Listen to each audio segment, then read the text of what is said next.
it's just reality show time. But I want to restring this guitar.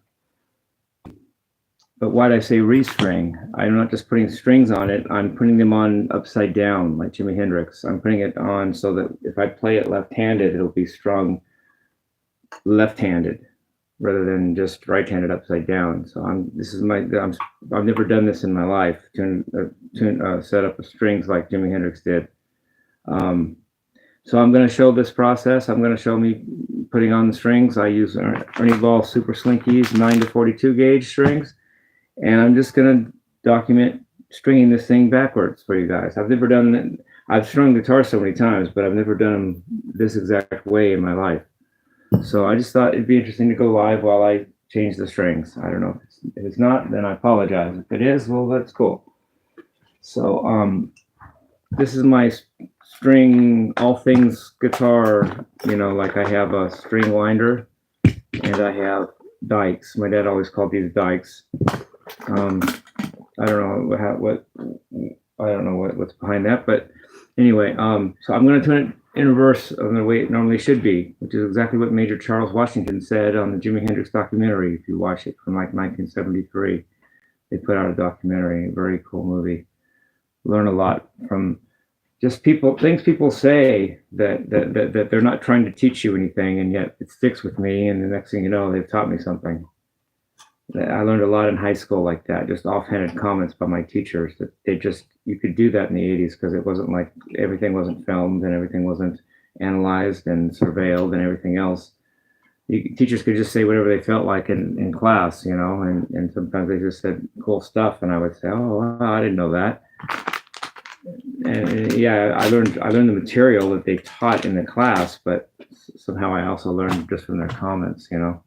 And to this day, some of them said some wise things, you know, in class that I think that I'm the kid in class that still remembers after all these years. I'm the one that goes, yeah, I remember you saying that, teacher.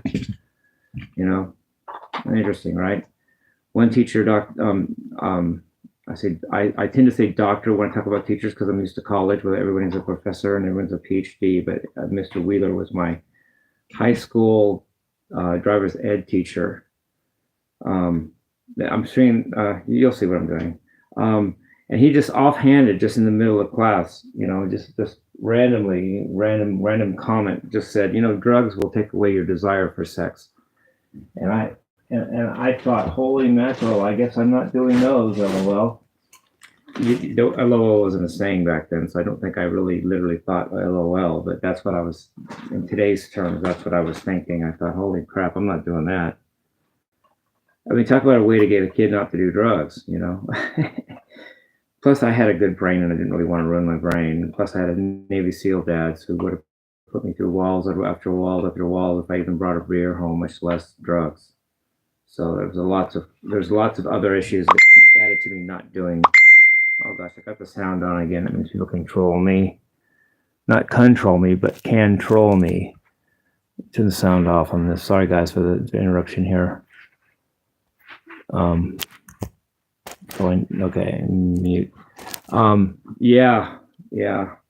And there were several factors to me not doing drugs, and that was definitely one of them. When Mr. Wheeler said that statement in class, just randomly, I thought, holy mackerel, I'm not doing that. And I had a sense of, I could tell when I was a kid, you know, I don't know about all kids, but I could tell when people were lying to me. I could basically figure it out pretty easily. I wasn't smart. I didn't know anything, but I sensed things. I sensed if somebody was being, was being legit to me or not. And I could tell whenever I would see TV, like you literally had real TV back then. You didn't have data. You didn't have phones. You didn't have, Netflix. You had TV channels. If you wanted to see a movie, you really had to go to the movie theater. Otherwise, well, that's how you see a movie. And I could tell whenever I see a politician like Ronald Reagan or anybody else, it was pretty much anybody. It wasn't just picking on one person. I could tell they weren't being genuine with me. I could tell why would they have any reason to tell me the truth? And that's provided they even have the truth, you know. And if they do, why would they tell me? I could sense their insincerity. I could sense they have no reason to tell me. In fact, everything they're saying is probably reverse, flip-flopping upside down. So that's just me, though. You know, I'm not telling anybody else what to think or do. I'm just telling you that's how I was. Anyway, right now I'm stringing my sixth string. Right now is going where the first string should be. Major Charles Washington said this, like I said already. So I don't want to get this mixed up and do it wrong. So bear with me if you want to. So this is my Mutt Ibanez guitar. It's expendable in the sense that I don't really need it in my collection. So if it's gonna have a purpose, maybe its purpose is to be tuned like Jimi Hendrix. Maybe that will be its purpose in my guitar collection. The guitar that is tuned upside down. And I didn't do this fabricating. I didn't reach for this. You know, well, I'm going to be Jimi Hendrix. I'm Jimi Hendrix. It came to me. It was part of my process. I can use both hands. I googled that about Jimi Hendrix. He was essentially ambidextrous in many ways, and I googled that for guitarists that's an advantage. For pianists, it's not. Piano players, pianists. It's better to be one-handed or the other. It's better to be a strong righty or a strong lefty. But for guitar players, it's best to be more ambidextrous. And I also googled that it said that the left brain deals with rhythm and words. So if you use your right hand, which is connected to your left brain, you're focusing on the rhythm part of your brain and the words of things, because that's in your left brain. And then if you're using your right, and your right brain is where note creativity, like melody sense, hearing harmony and melody and the musical notes of music is in the right brain, which is mainly what you're connecting to when you use your left hand. So how interesting, maybe that's why Jimi Hendrix could do rhythm, words, and music, because he wasn't just flying on one cylinder. He had both sides of his brain firing up, which I thought was cool when I googled it like about 5 years ago or something. So cool. This is my first sixth string. Let me make sure I did this right. Is that correct, guys? Yeah, the sixth string is where the first string just came from. So there we have it. That's one string strung up, not tuned, but strung. That sounds like an album title, a song lyric. I'm not tuned, but I'm strong. I don't know, whatever. Okay, so now I'm on the second string, i.e., aka fifth string. Do it in verse.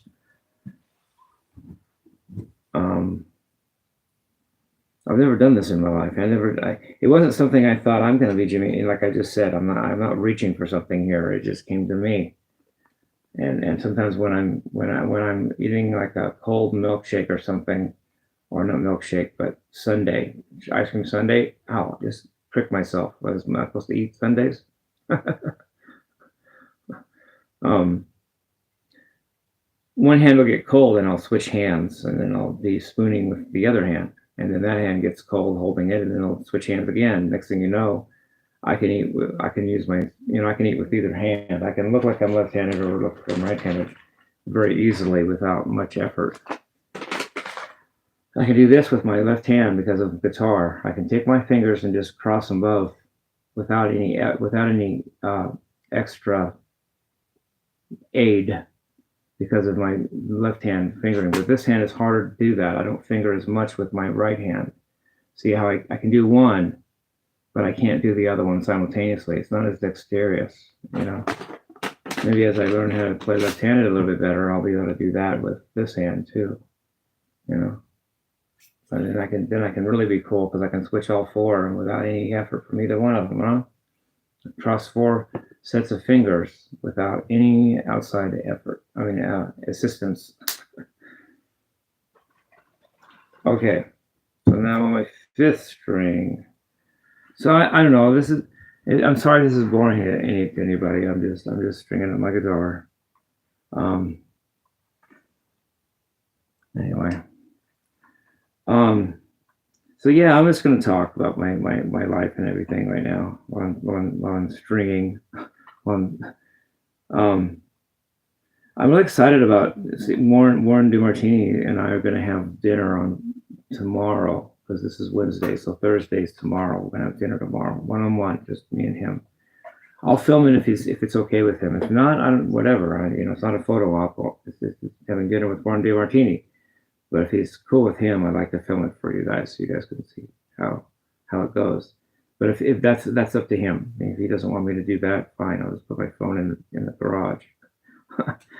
But it'd be cool to film it. That'd be cool. So it's up to you, Warren. And Warren said a beautiful thing to me. It's nice of him to say this. He emailed me and he said he really misses Robin Crosby, his former guitar mate in Rat. And he says that I'm the next best thing he's ever had, or thinks he'll ever have. It seems like he's ever had to Robin being alive. And that really hit me, kind of touched me a little bit. I appreciate that, Warren. Because I know whose shoes I'm trying to stand in, what I'm trying to say. So I appreciate that, because I do rock from my heart. It's my head and my hands too, but it's also my heart. Head, hands, and heart, 3 H words. Head, hands, heart.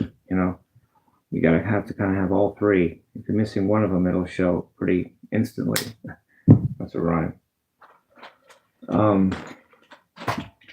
Yeah, even in a few darker hours, darker moments, and recently when I thought I wasn't even going to do the gig with Warren, I was still going to rock. What am I going to do? Well, I can't just put my guitar. I don't really have a choice. It's just inside me, That doesn't mean I don't want to play in Rap. Believe me. That's just not that. That's just. It's just I need to rock and roll. It's part of me. If I had no one, if I had no band, and I was the only one on earth that played, and there was no YouTube and none of this or anything, I would still play guitar if I could. But if they outlawed it, Greg House said this at a clinic I went to, Guitar Center in 2015. So 10 years ago. Holy crap! I can still do math. LOL. 10 years ago, Greg Howe did a clinic at Guitar Center, and he said if guitar were outlawed, he'd still be a player in his head. He would still do guitar in his head. He'd probably still move his fingers to imaginary riffs, and he would still have music in his head, even if they outlawed all music and outlawed all guitars. I think that was a very cool thing to say. Great. He helped me with that clinic. I'll go on about it if I haven't already later. Maybe I will now. I don't know. Who knows? I was the dude that got what he was saying in that clinic. I said, well, I'm learning a lot from this guy,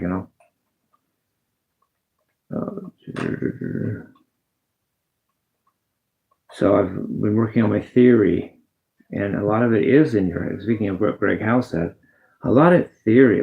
Once you get to a certain point, Jaco Pastorius said this: you don't have to practice physically all the time on an instrument. You can practice in your head. Just thinking it can be like practice, I had some more music theory issues to work out recently. I think I talked about them on one of my walks. And today is Hump Day lesson day, so I'm going to talk about it on the guitar today later, but I wanted to string this up first today.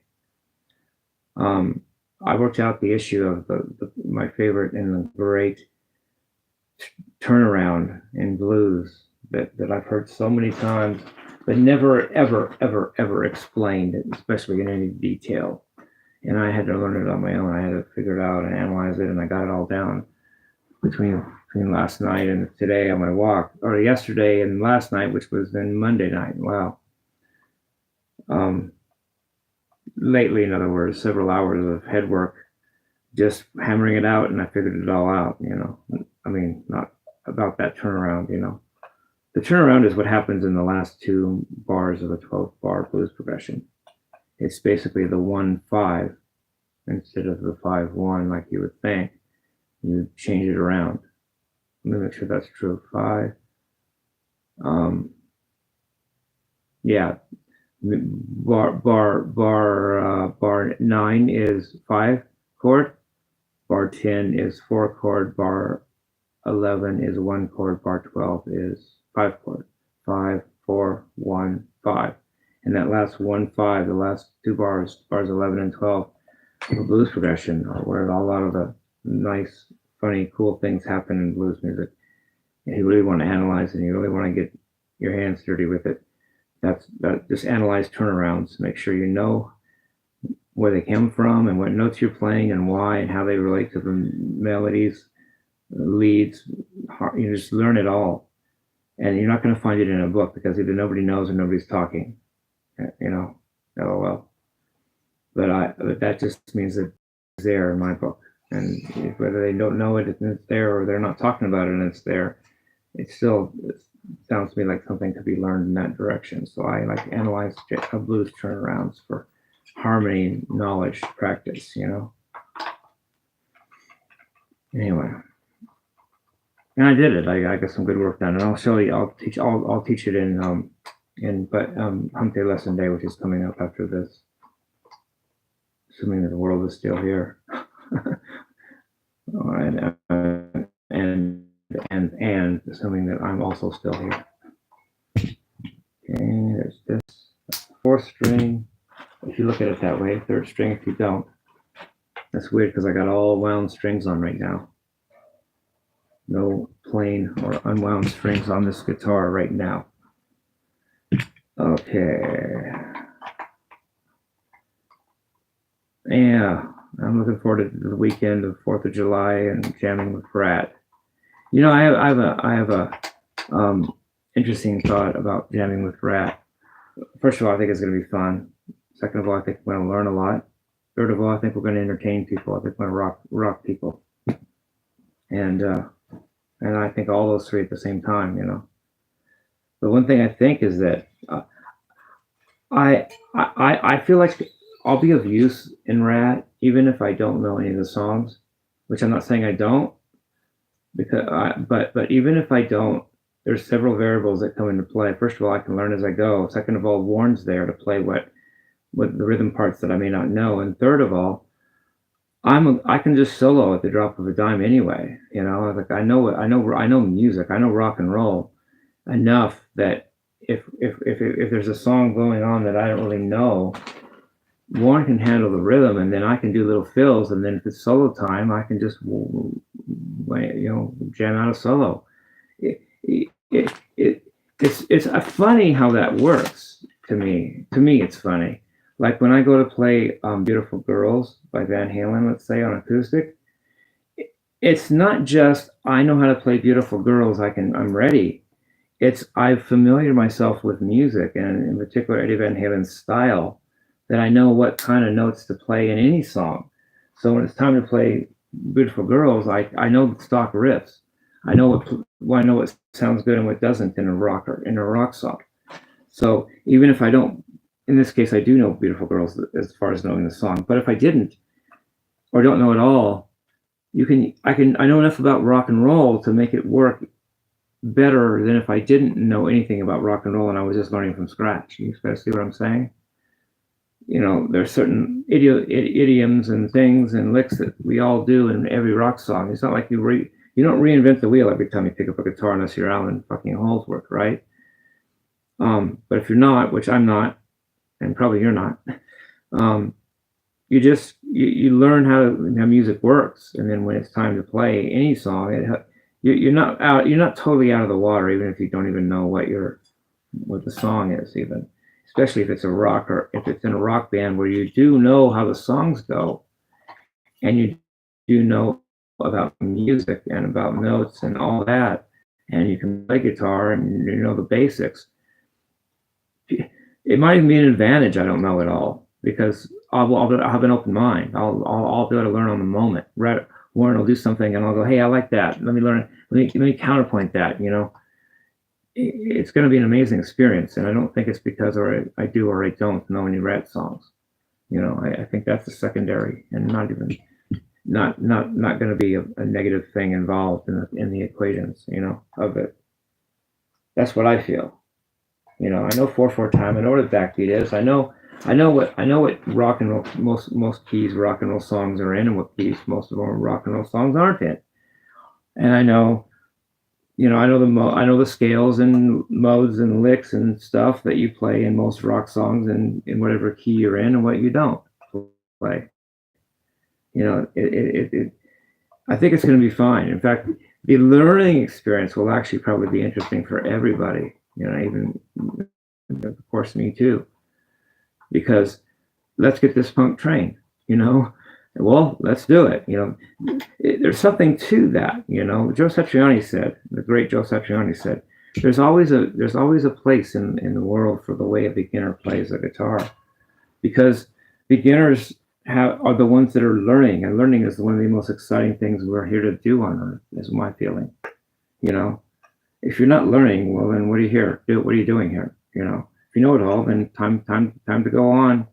Time to graduate, time to, DIE. Just like the movie Fallen with Denzel Washington and John Goodman. John Goodman's talking to Denzel, and he says, when you figure out what you're here for, it's time to graduate. And he means death. When you know it all, well, see you on the other side, buddy. Well, I don't know very much, so I'm still here. So, just talking with you guys. If there's a lot of things you're supposed to do in this life before you get to move on or have to move on, I might have more time than most people because I haven't done much. Just being, hey, calling it like I see it, I guess. I'm basically never really advanced much past age 15 mentally. I don't mean intellectually, but just mentally, as far as my thoughts and my level of maturity. I never went much past 15 years old. I just never did. I'm sorry that I didn't. If I'm supposed to be, maybe I'm not sorry. Maybe I'm not supposed to be. I don't know. I never really matured. So maybe I have more time. I need more time on this earth, maybe, and maybe I'll still be here when I'm, when everyone else is pushing up daisies. Well, not everybody, but a lot of more. You know what I'm saying, right? I think you guys understand what I'm saying.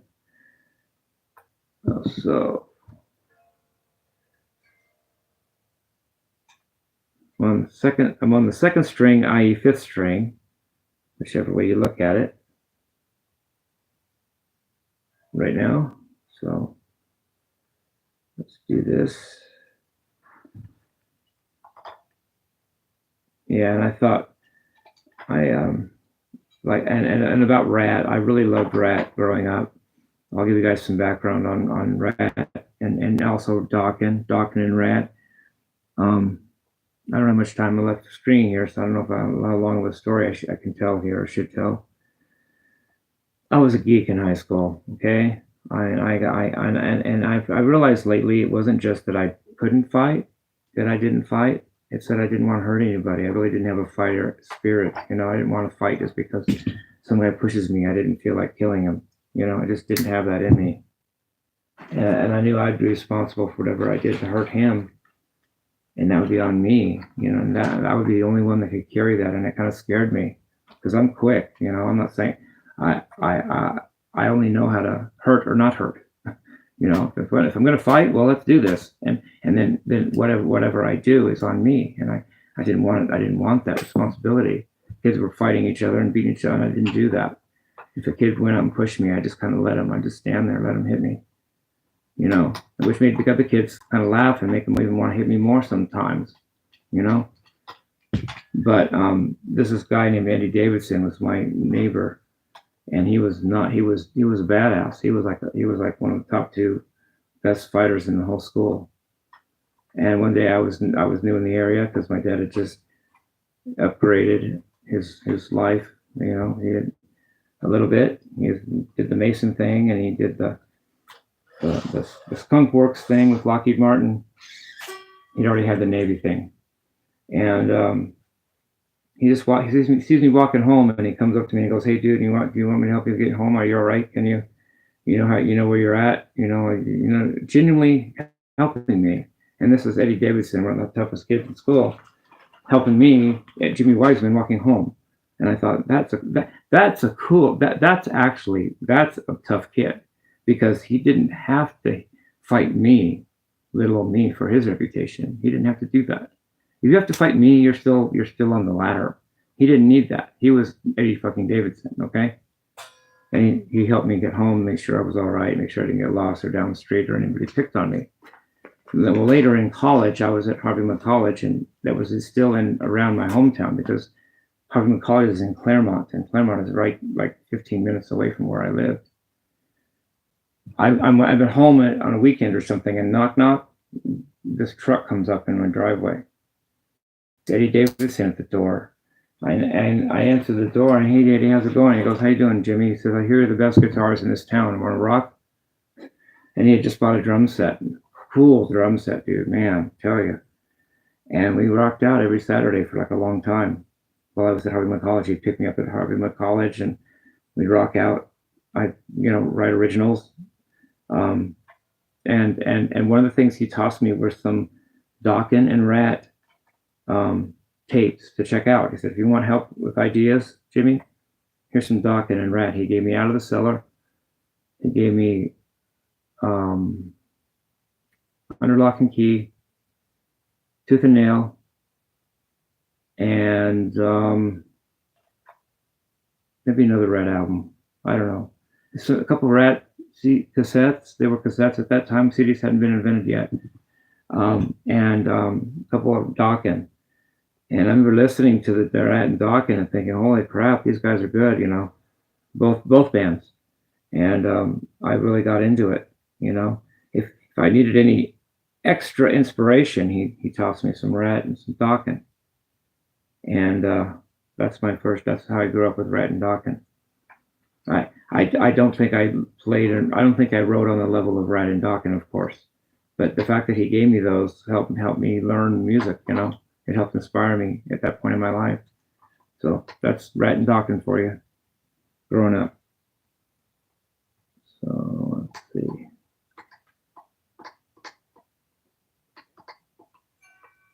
And the S Festival was right down my street. I could hear the whole thing. One summer in like 1983, I was like 16 years old. Somewhere after my junior year in high school, I could hear the whole damn concert, and I wasn't allowed to go. That's an understatement, actually, but it is true. Okay. I could almost hear what band it was. I think I remember one summer. I think that's Jamie's Crying, Okay, they're all strung. So you guys want to see me tune it up a little bit? If not, well, sorry. All right. This is good for have a bag with a Ziploc in it for all the trash. You don't want strings and wires and stuff hanging around, ready to be stepped on or poked with or poked from. Ooh, it's strung upside down. Wow, I'll tell you, man. I guess this could go in there too. This trash. Let me do that.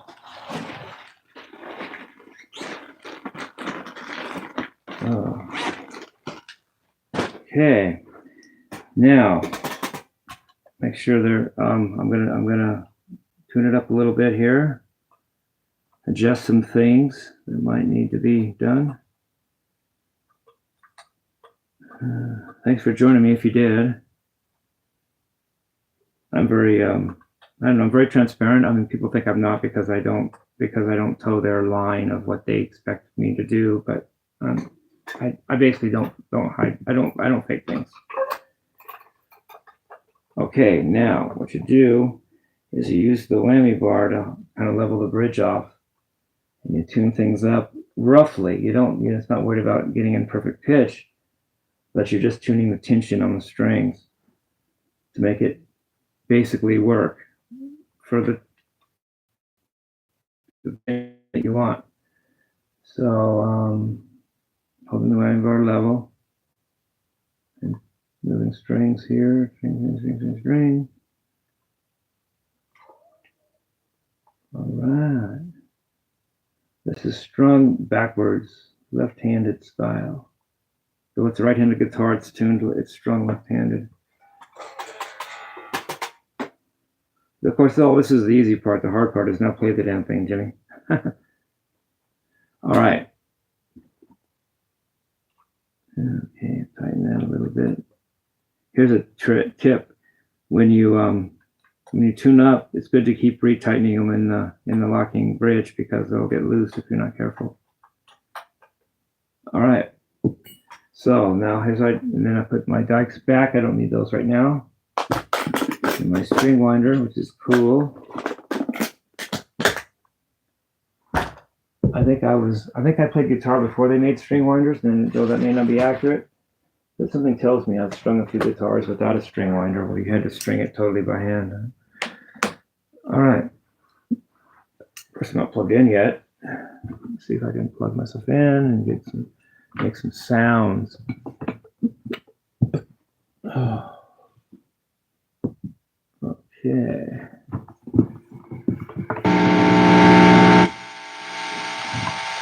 Right. I use a curly cord I got from Radio Shack when there was one. You get a sound like Jimi Hendrix. They used curly cord. They weren't straight cords like this in his day. So I bought an extension to my cord, which is a curly cord from Radio Shack. So I get kind of a Hendrix hum. At least I try to. What do I know? So this would be played left-handed.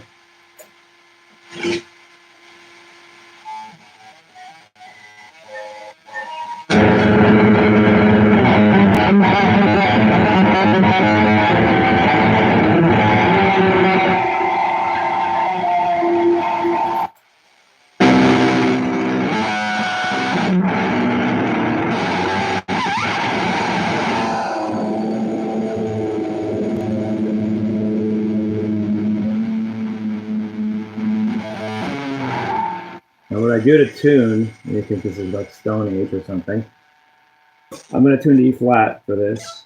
So I'm going to go, or maybe E, I don't know, it's one of the two.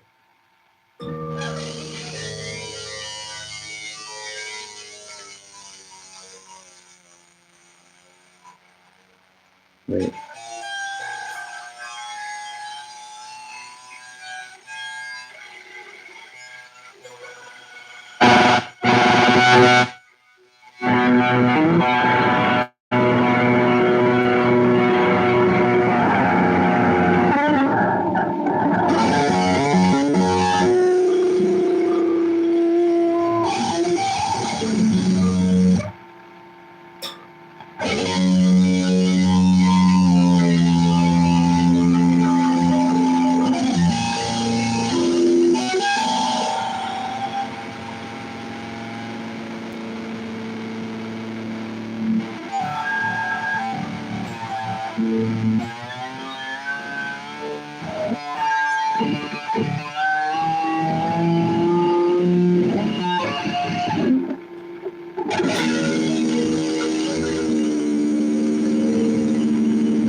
Tighten these again, because when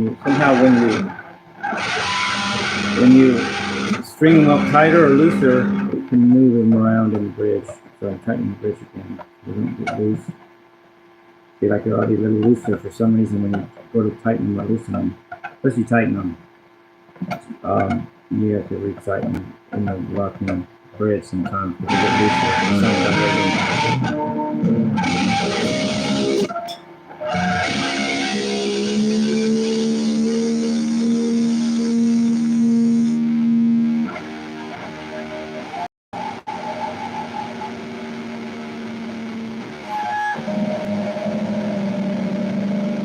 People talk about tuners. Eddie Van Halen said when he was being interviewed in the studio, he said, if you can find a guitar tuner, electronic guitar tuner, anywhere in my studio, I'll give you any piece of equipment in here. Meaning he did not use electronic guitar tuners.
Once more, tighten the shirt things tight in the locking braids.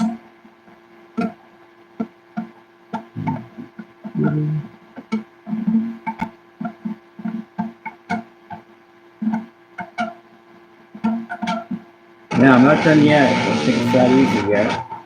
You got to adjust the height, the action. Turn on the action.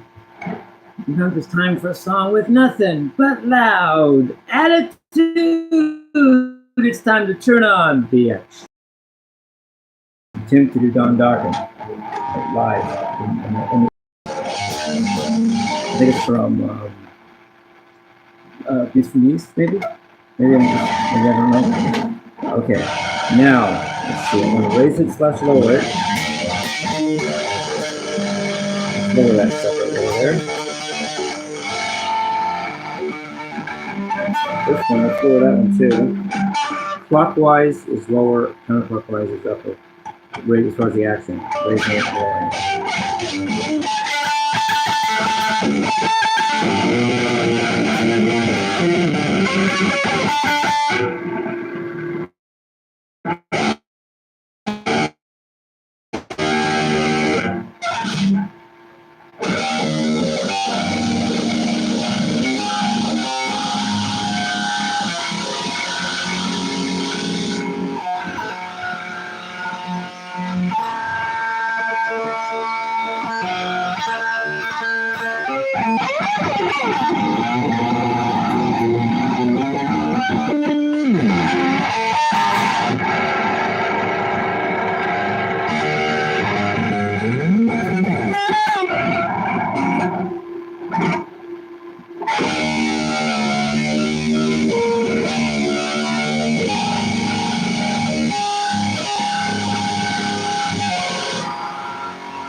Now I'm going to lock the nut down. I mean, not myself, not the nut that is me, perhaps, but the nut that is part of the guitar.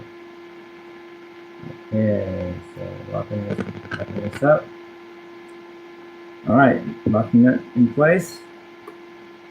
So this guitar.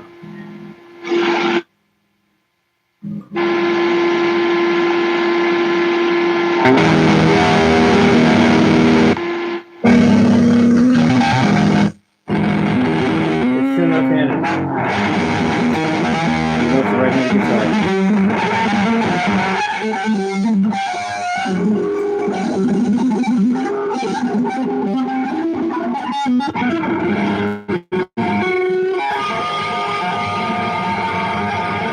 The reaction's too high on the top strings.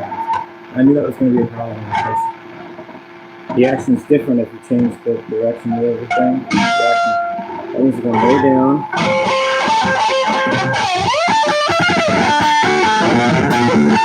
Which changes how it's tuned, of course.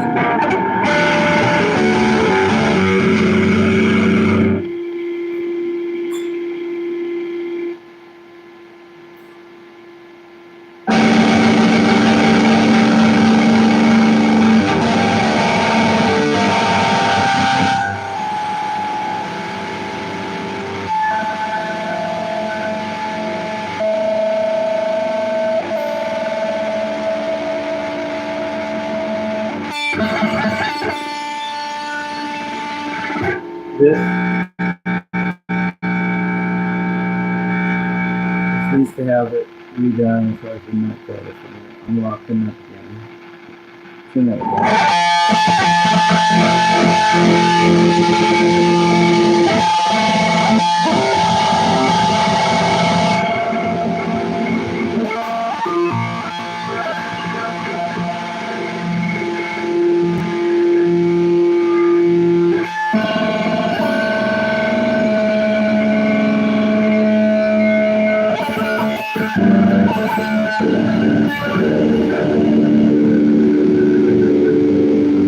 They're unlocking that over here.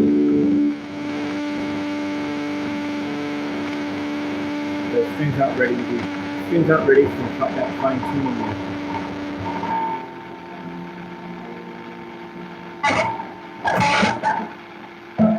Not even close. So I'm going to level off the locking tuners on the bridge. So you got to basically start from even point.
close again. Do it on the axle. Send it down a little more. Level it up a little more. All right.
Now I'm locking it up again, so if it gets closer to that level, or that point.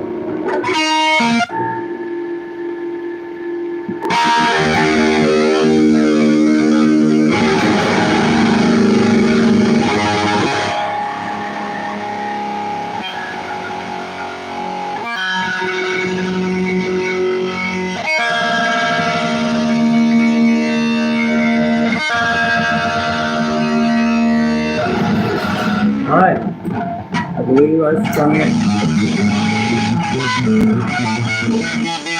Left-handed and right-handed guitar.